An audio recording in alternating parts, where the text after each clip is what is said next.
Bonjour, bienvenue à Québec Mountain Bike Podcast, le balado québécois entièrement dédié au vélo de montagne. Aujourd'hui, pour cet épisode d'après-saison, je suis accompagné de Maxime Bruno, mon ami et propriétaire de la boutique de vélo Cycle LM à Saint-Jean-sur-Richelieu. Bonjour! Maxime, ça fait longtemps qu'on se connaît. Je dis ça à tous les épisodes quand je rencontre quelqu'un, là, mais ça c'est vrai. Quand j'ai déménagé à Saint-Jean, donc ça fait une vingtaine d'années certainement, j'étais allé à la boutique de vélo à Saint-Luc, puis on m'avait dit, si tu cherches des infos sur vélo de montagne, il faut que tu ailles voir Maxime à Héberville. Puis donc j'étais allé à la boutique où tu travaillais, c'était la boutique de ton père. Oui, c'est ça. C'est là qu'on s'est connus. Dans le fond de la cour à Héberville, la bicyclette Benjamin. Ouais. Puis je me rappelle, j'étais allé te voir, puis là, j'arrivais tout jeune de Montréal, puis je disais, là, je suis tanné des mécaniciens, des shops qui me disent n'importe quoi. Je dis, là, j'ai des questions. Si tu me réponds, là, ça va marcher. Puis j'écoute, ça a cliqué tout de suite, je pense. Là, ça a bien tombé parce que t'es arrivé avec des beaux bicycles. Moi, je suis passionné de vélo dans ce temps-là, à côté. Donc là, un Balfa, un Gary Fisher. Non, j'étais excité, là, tu sais. Puis j'en avais des projets dans ce temps-là. Oh, oui. Ah oui, j'étais full downhill, puis toi aussi, à ce moment-là, on aurait aidé pas mal à Beaumont, ensemble, à ce moment-là, à cette époque-là. Dans une belle petite gang, c'était le fun. Dans le temps où on se faisait pas déranger par des téléphones puis tout ça. Là. On y allait, on passait la journée à faire du sport, puis on revenait brûler bien raide. Ouais. Puis là, écoute, la vie nous amène ailleurs un peu. Là, aujourd'hui, je suis à Candiac, dans votre nouvelle boutique. Là. Ben oui, on l'a ouvert l'année passée à Candiac. Ça faisait plusieurs années qu'on voulait ouvrir une deuxième boutique. Puis à Candiac, il n'y avait pas de magasin de vélo là, donc on a décidé d'ouvrir là. C'est proche de notre autre boutique à Saint-Jean. Ça se fait comme à 15-20 minutes entre les deux. Donc le staff suit. Puis non, c'est un beau projet, puis ça roule bien. Ben moi, c'est seulement la deuxième fois que je viens ici, puis c'est superbe, c'est une belle boutique. Puis, écoute, la raison pour laquelle je trouvais que c'est une bonne idée aujourd'hui, là, on est à la fin d'octobre, novembre s'en vient. Pour beaucoup de personnes, la saison de vélo est pas mal terminée ou attire à sa fin. Il y en a d'autres, des purs et durs, là, qui étirent ça, là, au max, là. Mais, là, j'ai une cliente, là, elle veut absolument rouler en fin de semaine avec la roue qui fonctionne, qui pédale plus en arrière, mais elle descend, fait qu'elle va aller descendre. Elle va aller rouler avec son vélo, pousser, monter, descendre avec le vélo. Le temps qu'on reçoive la pièce la semaine prochaine, elle y va quand même, non? Il y en a des purs et durs. C'est pour ça qu'on est là aujourd'hui pour parler d'un peu, qu'est-ce qu'on fait cette assis de l'année? Si on veut continuer à rouler, puis si on décide d'arrêter de rouler aussi. Ouais. Tout le monde devrait vraiment penser à entretien pour l'année prochaine, la prévention, mais aussi vraiment, on fait ça à la fin. On laisse pas un vélo sale tout l'hiver storé à la maison. Là. Non. Puis absolument pas. Ça fait qu'on commence par un bon nettoyage, là, c'est sûr. C'est ça. Tu sais, quelqu'un qui a un vélo de montagne, double suspension, complexe, je conseille, on le défait au complet.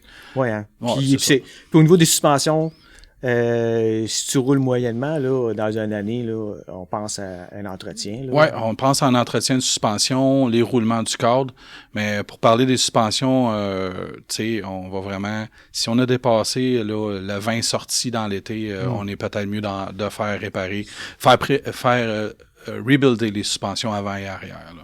Ouais, c'est ce qu'on appelle l'habitude l'entretien là, 50 heures. Là. Ouais, l'entretien 50 heures, c'est si tu roules là 50 sorties là 1 heure, c'est rare, c'est plus des journées des 2-3 heures. Donc calculer 20 sorties un été normalement, on va faire la petite entretien. Puis au deuxième année, le gros entretien là, tu sais, quelqu'un qui roule 3-4 fois par semaine, ça va peut-être être fait déjà une fois dans l'été, mais on profite du temps qu'il y a personne dans la boutique puis personne dans la compagnie de suspension, il n'y a pas de rush là. Donc c'est le temps de l'année pour faire ça, pour prendre rendez-vous dans votre boutique, votre bike shop préféré puis Exact, c'est ça, vous allez arriver là-bas, ça sera pas le rush, ils vont avoir le temps de faire un meilleur setup, plus pensé puis plus logique là, comme ça puis peut-être même moins cher là, tu sais, il y a des promotions à ce temps-ci là dans les entretiens puis les mises au point, on veut garder les mécaniciens l'hiver, là, tu sais, les magasins c'est comme ça là. Absolument. Ben oui, c'est un bon moment pour dire OK là on change tout ce qu'il y a à changer, on lubrifie tout ce qu'il y a à lubrifier. C'est ça. Des fois, c'est niaiseux, mais les cadres, ils ont des petites bottes dessus, ils ont des bearings, toutes ces affaires-là. Des fois, ça peut prendre 2, 3, 4 semaines à avoir ça. Fait que, tu sais, on est moins dans le rush. Fait que on peut faire le meilleur job, puis changer vraiment, remettre le vélo à neuf, là. Exact. Fait que vous serez pas pris dernière minute au printemps pour dire « Oh, il fait beau, j'ai sorti mon vélo, puis là, ben, il fonctionne pas bien. » Ouais. Même que, tu sais, avant de serrer un bike, pensez donc enlever votre liquide tubeless d'un tire. Ça donne rien de le laisser sécher là. Vos tires vont être dégueulasses au printemps. Et vous allez partir, vous allez faire une ride. Ah, ça dessouffle. Bon, ben, on enlève ça avant de serrer le vélo. On enlève le liquide. Puis on repose les tires au printemps prochain avec du nouveau liquide. Pas sèche, tu sais. C'est une bonne idée. Ben oui, parce que sinon, il va sécher durant l'hiver. Il va être dur à enlever. Puis il va faire des motons. Puis ça va faire un setup tubeless moins étanche. J'ai pas fait ça, moi. Ah, ben, tu peux le faire, hein? C'est pas fini. Non, de toute façon, j'ai pas fini de rouler, moi. Mais oui. Très bonne idée cet hiver, on va défaire ça. Puis, oui, c'est ça. Puis tu sais, on peut starer le vélo à plat à terre, on peut le suspendre, il n'y a pas de problème. Si le vélo est très très lourd comme un e-bike, t'as mieux le suspendre par la roue arrière, tu sais, que par la fourche. Puis justement, au niveau si on suspend un vélo, là, si on l'accroche par une des roues, mettons un vélo de montagne traditionnel, là, est-ce que c'est mieux de suspendre la fourche en bas ou la fourche en haut au niveau des seals de... Bon, moi, j'aime mieux mettre la fourche en bas parce que si jamais elle coule, elle va pas couler partout sur le vélo. OK? Si celle-ci coule, ben, elle va juste couler sur le blond de la fourche, elle va dégoûter à terre. Donc, ça se peut que, c'est pour ça que, tu sais, si on n'a pas fait, on a juste accroché le vélo puis on l'a pas inspecté, ben, peut-être que, tu sais, si ça coule, c'est parce qu'il est dû pour un entretien, là. Ça, c'est sûr.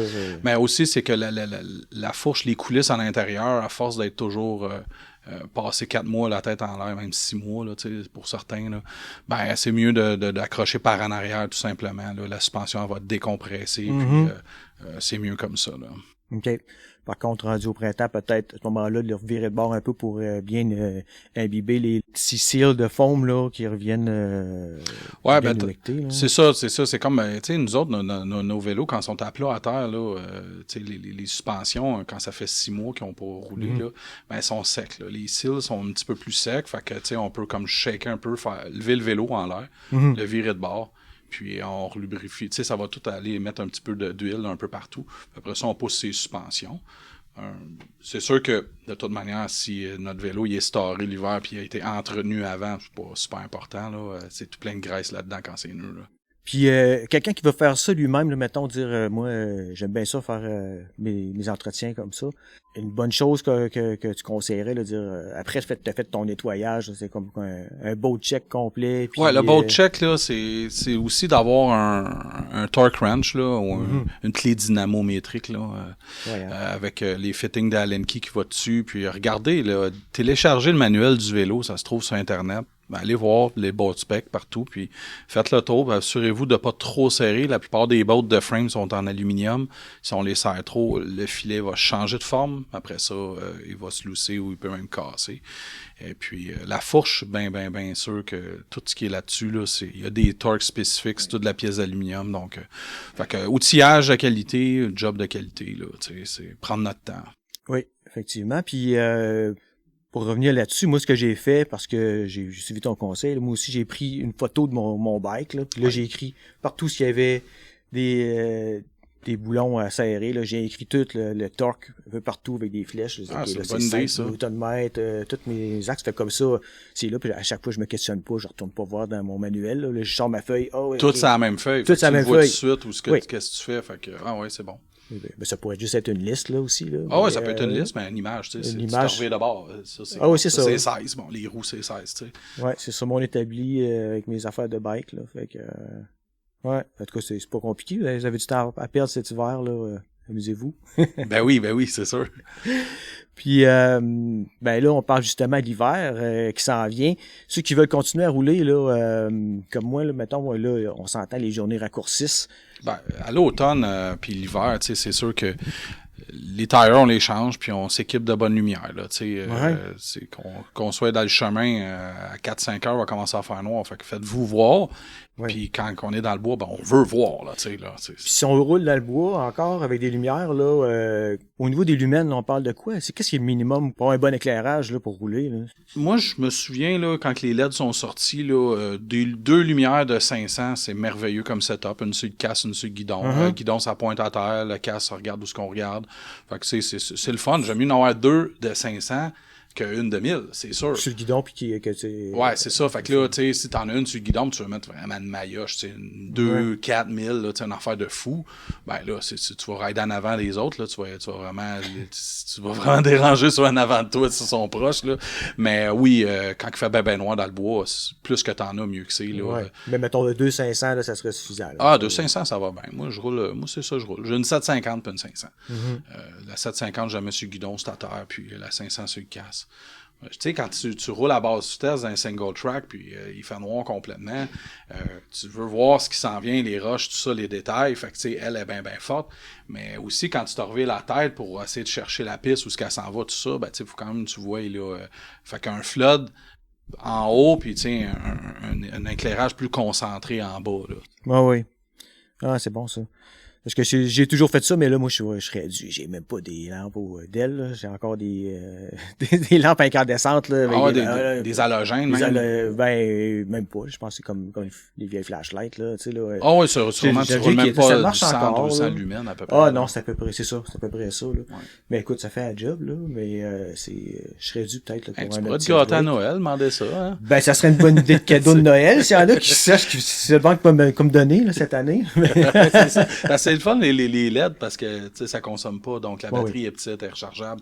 Mais, tu sais, recharge avant, à chaque ride, idéalement, parce que, même si ça dit 6-7 heures en fin de saison au froid, 6-7 heures, ça donnera pas ça. Là. Tu vas être rendu à 4 heures, puis tu sais, il y a une vie, les batteries aussi. Là, fait que, plus à chaque année, ils en reperdent un peu. Là. Non, c'est clair. Fait que Maxime, si on revient sur notre histoire de cadeau de Noël, justement, là, on parle encore d'un bon temps de l'année pour commencer à magasiner ça, là, avant qu'on soit rendu dans le rush des fêtes. Là. Ce qui est le fun avec un podcast comme ça, c'est que c'est les amateurs vraiment de vélo là, qui l'écoutent, mais au pire, faites-les écouter à vos proches, comme ça, ils vont savoir ce que ce que vous pouvez. Les idées cadeaux, souvent, moi, je vois dans la boutique, ça rentre, là, les gens, ça veut de l'outillage ou des produits d'entretien. Ah oui, hein? Bien sûr de même, mais c'est le fun à recevoir, parce que qu'est-ce qui touche au vélo, ça peut être cool, à moins vraiment, tu sais, que t'as une idée précise, mais on dirait qu'on veut comme pas que les gens nous achètent des morceaux de vélo parce qu'on a une idée de ce qu'on veut. On veut choisir nous autres mêmes. On veut choisir ce qu'on veut vraiment, nous autres mêmes, là. Fait que les produits d'entretien, les outils, là, Lesin, Park, il y a plein de marques d'outils qui sont hot, là, puis que, tu sais, justement, tantôt on parlait d'un Torque Wrench, là, tu sais, c'est assez cher, là, c'est 75 à 300$, un bon setup. C'est un beau cadeau, ça, tu sais, pour de vrai, là. Tu le gardes longtemps, là, après ça, là. C'est important, là. Ça en prend un, on s'entend, là. Oh, oui, c'est ça. Du moment que tu touches à de quoi de précis, là. Surtout si c'est un vélo en carbone. Ouais, mais hein. C'est encore plus important à ce moment-là. Ah oui, que ce soit un vélo de route, un vélo de montagne. Quand c'est du haut de gamme, c'est tout précis, c'est tout au Torque Wrench, tu sais. Effectivement. Puis si on parle d'outils, ben, juste un multitool aussi, ça peut être une très bonne idée de cadeau. Ouais, c'est ça. C'est ça que, tu sais, les multitools, là, il y en a maintenant en dessous des porte-gourdes, il y en a dans les colonnes de direction, il y en a qui vont aller dans les sacs, tu sais. Je vois encore, je trouve qu'il y a un retour au camelback, là. On le voit, on commence à en revendre, puis les gens s'équipent. On remet du stock dans le dos, c'est plus juste sur le vélo, mais, tu sais, multitool, kit de réparation tubeless, ben justement, tu sais, là, pompe dans la voiture, tu sais. On parle de kit de tubeless, là, mais le liquide pour les pneus, le liquide tubeless, c'est pas donné. Ça fait que ça peut être une bonne idée, là, une bouteille pour les personnes que... Oui, puis tu sais, je vends beaucoup la petite poche, puis aussi les petites bouteilles, là, single shot, là. Mais plus vous achetez là, le tubeless en grosse quantité, là, vous allez sauver au volume, c'est sûr. Mais aussi, c'est après ça, vous pouvez ramener vos petites bouteilles, puis nous autres, on va vous les remplir, les shops, avec notre grosse bouteille. On va économiser sur le packaging, puis on va recycler un peu. Puis en même temps, là, vous allez économiser dans le coût. Là, c'est quasiment, là, finalement, c'est 2/3. Au lieu de payer 15$, tu vas payer 10$, la même quantité. Mais tu m'amènes ton contenant. Ah ouais, c'est une bonne idée, ça, c'est bon. Ouais. Parce qu'à part ça, si on regarde d'autres idées, des suggestions, peut-être les gens pourraient acheter des gants de vélo, ça peut Ouais, les gants, c'est ça. C'est facile à aller voir la grandeur, puis tu sais, les gants, on en passe assez, là. Il y a des gants de fin de saison aussi, là, comme là, tu vois, moi, j'ai des 100% Brisker. C'est un gant, carrément, un gant de vélo de montagne à doigts longs, mais, tu sais, il y a un néoprène. Fait que, il est quand même bon, là, jusqu'à -5, là. Facile, là. Dépend de la main, là. Mais en tout cas, moi, je le mets l'hiver pour le char, là, tu sais, là, carrément quand il fait plus froid que ça, mais ceux qui sont frileux, là, ça va être -5, là. Ouais. Ben, c'est bon, ça. Des bons bas aussi, le Merino, tout ça, là, tu sais, on veut, ceux qui sont clippés, là, ils ont pas nécessairement des bas clippés, là, fait que des bons bas d'hiver, là, tu sais, ça suit les saisons, là.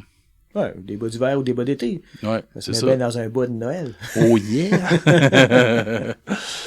Puis si, mettons, les gens veulent rouler l'hiver, c'est-tu possible de rouler l'hiver avec un mountain bike, là, un fat bike, on s'entend, c'est fait pour ça, là. Mais en vélo de montagne... Oui, je l'ai fait bien avant, tu sais. Je l'ai vu, là, le monde le font. Quand c'est dans la ville, le problème, c'est le sel, tu sais. Ouais. Bon, évidemment, ça prend des pneus à clous, idéalement, tu sais, je dis évidemment. Donc, idéalement, c'est sûr que t'as à clous, quand il y a eu un redoux, là, c'est tout tombé en sludge, puis ça regèle, là c'est ça qui glissant, puis c'est là que le monde tombe, c'est là que le monde, on veut vraiment des pneus à clous, là. Ouais. Fait que, oui, on peut le faire, puis si c'est vraiment de la trail, puis il y a des trails qui sont tapés, ben là, assurez-vous que c'est pas des trails dédiés au fat bike, parce que là, les pneus étroits plus, là, ils n'auront pas trop ça, là. Non, c'est ça. Ça détruit les pistes. Ouais, c'est ça. Vous ne le ferez pas aimer par les autres usagers, là. Non. C'est important de respecter ça, effectivement. Puis, là, durant la saison morte, là, justement, si tu es un amateur de vélo de montagne, comme moi, là, souvent, là, le cerveau se fait aller, puis on commence à vouloir penser à des upgrades sur nos vélos. C'est quoi les upgrades que les gens pensent le plus à faire là, durant l'hiver, là? Les roues, souvent, les vélos sont hot, là, mettons même à 6, 7, 8 000. Ça vient quand même pas avec les meilleures roues, là, tu sais. Les roues qui mettent ces Basics, souvent, sont de marque maison, tu sais. Trek avec les Bontrager, Rocky Mountain, c'est souvent des Race Face de base. Specialized avec les roues Roval, sont toutes malheureusement pas terribles, là, tu sais. Ça pète des broches, puis les bearings, ça dure pas dans ça, parce que les moyeux sont faits économiquement, là, pour sauver des sous, mais tu sais, sont légères, fait que... Mais des bonnes roues, ça prend du temps. Tu sais, commander mon moyeu, commander mon nombre de mes rayons, mes jantes pour mon gabarit, puis pour mon type d'utilisation, tout ça. Fait que ceux qui veulent se gâter, qui veulent upgrader, calculer un bon 800 à 2000 $, une belle paire de roues là. Tu sais, puis on peut aussi exagérer, aller un petit peu plus que ça avec des jantes de carbone, vraiment de qualité là. Tu sais. Puis en parlant de carbone, ben peut-être un guidon en carbone. Guidon en carbone, ça peut donner un peu de flex, un peu de légèreté. Je vois là, les gens aussi, des fois, ils ont des vélos, les tires sont pas dus, puis ils échangent parce que bon, ils veulent tel compound plus collant, tout ça, moins de risque de chute, c'est des beaux petits upgrades. Le cockpit, c'est souvent cockpit, c'est potence, guidon, tout ça. C'est le fun upgrader ça, avoir de quoi qui. Y a-tu bien des gens qui s'en vont pour upgrader les freins, par exemple, là, durant l'hiver? Les gros gabarits. Surtout, là, ceux qui sont bien lourds, ils ont acheté un vélo, puis ça manque un peu de frein, ou, tu sais, c'est ça. C'est quand que t'es plus lourd, t'as besoin des meilleurs freins, là. Ou au minimum, si vous voulez pas trop dépenser, peut-être grossir vos rotors, là, c'est-à-dire le disque, là. Ça fait une bonne différence. Pour de vrai, passer du 180 au 200, là, on augmente facilement de 20 à 25% la puissance de freinage. Tu sais, un rotor, ça s'use, hein. Fait que s'il est en fin de vie, on rajoute un petit tape-braquette, puis on est dû pour changer le rotor, on grossit ça, si ça manque de frein. On peut aussi avoir un petit peu plus gros en avant qu'en arrière, là, comme ça, on a un contrôle mieux sur le freinage, là. Ça peut être une bonne idée, là, justement, en hiver, là. Si c'est quelque chose qui vous agace, puis que vous pensiez changer vos freins, peut-être regardez cette option-là, changez vos pads, changez vos disques pour des plus gros, changez la braquette pour avoir... pour aller chercher c'est ça, le plus 20 ou le plus 40 mm, là. Puis j'ai aussi, c'est drôle, j'en ai 2 clients qui sont passés, là, dernièrement. On va upgrader les fourches, les internes de fourches. Ah oui? Ouais, mettons, j'en ai un qui passe avec il y a une Marzocchi Z1, on met un grip 2 dedans, donc, ce qu'il y a à l'intérieur d'une Fox 36, Factory. Fait que, tu sais, on installe ça coûte 450$. Il y a une fourche neuve. Ouais, là, il est dû pour un rebuild. Ouais. Il y a une des composantes dans le rebound qui fonctionne plus à Z1. Fait que là, tu sais, après 3 ans, sa fourche, elle retombe comme une factory finalement, mais avec le look, tu sais, de base, mais pour un prix bien moindre. Oui. Fait que, oui, il se retrouve avec une fourche neuve parce qu'elle n'est pas graffinée vraiment sur les stanchions, rien. C'est vraiment de l'esthétique, sinon, là, qui nuit pas à performance. Mais justement, il y a la performance d'une Fox. Il y a la baisse du best, là, pour de vrai, pour pas trop cher. J'ai quelqu'un aussi qui a acheté une Zeb, là. Son vélo, il vient avec une Zeb, là, on a mis un Charger 3 dedans, là. Okay. Fait que, pas trop cher, puis là, ça va faire la différence, là. On va vraiment être au goût du jour. Ben oui. Mm-hmm. Ah bon, donc c'est des choses à penser là, durant l'hiver, des belles occasions là, de se gâter. On se trouve plein de raisons de dépenser. Tantôt, tu as dit qu'on pouvait rouler l'hiver, mais ce qui était plus dommageable, c'était le sel, tout ça. T'as des conseils à dire justement à les gens qui roulent en ville, là, quoi faire? Ben, plus souvent qu'autrement, nettoyez vos vélos. Laissez pas le sel dessus trop longtemps, tu sais. Puis là, nettoyer, c'est compliqué parce que bon, la plupart des gens qui voyagent en vélo, ils n'ont pas nécessairement la place pour nettoyer un vélo, de rentrer à l'intérieur. Ouais. Mais, tu sais, on prend une bouteille d'eau chaude, là, on remplit ça, puis on va la vider sur le vélo. On peut le faire 2-3 fois, tu sais. Pour de vrai, juste l'eau chaude va faire fondre toute l'accumulation de neige puis de glace, puis le sel qui est tout pogné dans les raccoins, là. Donc, c'est ça. Soyez imaginatifs un petit peu, là. Mais nous autres, quand on transporte nos fat bikes dans la boîte de truck, quand j'arrive à la maison, même s'ils sont dans la boîte du pick-up, ils sont pleins de sel, je le vois dessus. Oui. Puis, à un moment donné, c'est ça. Je suis rentré dans le garage, j'ai fait mon paresseux, mais 2-3 semaines plus tard, sorti vélo, de la rouille partout, disque, chaîne. Puis là, pourtant, il était juste dans la boîte de pick-up. J'ai pas été me promener dans la rue, là, avec, là. Fait que, tu sais, on avait été à Bromont, à Oak, puis tu sais, on reste à Saint-Jean, on a fait 45 minutes d'autoroute, était bien gris, le bicycle, là, oui. Plein de petits points gris partout. Fait que là, c'est là, je pogne un 2 litres là, de liqueur vide, là, je fais des trous dans mon bouchon avec un pic, là, oui. Puis j'arrose, je fais comme une petite douche, là, puis je vais chercher de l'eau chaude en dedans, puis je le fais 2-3 fois. Vous pouvez prendre un arrosoir de jardin aussi, là. Ben oui, c'est une bonne idée, ça, ben oui. Ouais. C'est ça. Ouais, c'est important, ça, effectivement, puis là, justement, ceux qui vont commencer à faire du fat bike, là, cet hiver, ben pensez à ça aussi, là, tu sais. Puis même chose pour les racks de vélo, là, c'est aussi ça roule, fait que on vend des racks à vélo fat bike, mais on vous conseille pas de traîner bicycle en arrière à l'air, tu sais. En bout de ligne, c'est ça. Sinon, c'est si t'as un car wash go là avant plus proche de la maison. Ah ouais, hein. Puis t'arroses ton rack aussi, là, le rack, tu sais, il s'est agressé avant de le rentrer dans le hitch, là, ça, il y a des mécanismes comme les beaux racks Thule, tout ça, ils ont plein de mécanismes, là, qui peuvent saisir, là, dans le sel. Donc, pensez à entretenir votre rack aussi, là. Oui, hein. Ah oui.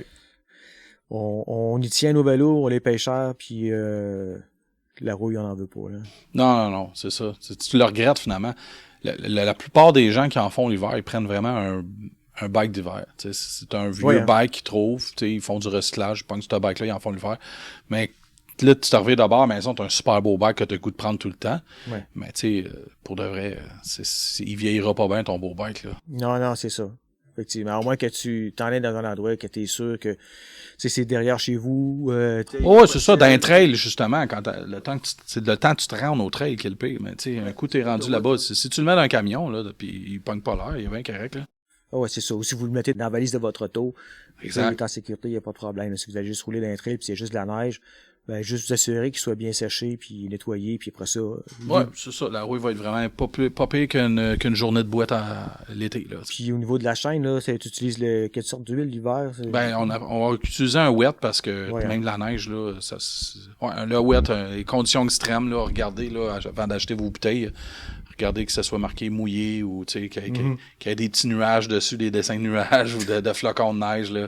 Une huile plus épaisse, là, qui va vraiment rester sur la chaîne, là. Un dry l'hiver, ça fait rien. Non, ben de toute façon, il n'y a pas de poussière qui va se coller dessus, là, ou non. Très peu, là, à moins que. Non, il n'y en aura pas de poussière vraiment, non. Ça fait que c'est vraiment juste pour protéger contre l'eau, là. Ouais. Fait que, ben c'est bon, hein. Écoute, ça fait le tour pas mal. Je te remercie beaucoup, Maxime. Je suis content aujourd'hui qu'on soit rencontrés puis qu'on ait l'occasion de jaser de ça. On mettra ça pour d'autres sujets peut-être, là. Ben oui, sûrement, hein? Moi, ça me fait plaisir. Ça serait le fun. Fait que c'est déjà tout pour aujourd'hui. Merci d'avoir écouté Québec Mountain Bike Podcast. Si vous avez apprécié cet épisode, s'il vous plaît, cliquez sur le bouton suivre afin de vous abonner et d'être informé lors de l'apparition des prochains épisodes. Mais surtout, n'hésitez pas à partager avec vos amis. Puis vous pouvez aussi me suivre et communiquer avec moi sur Facebook ainsi qu'Instagram. Alors, à bientôt! À bientôt!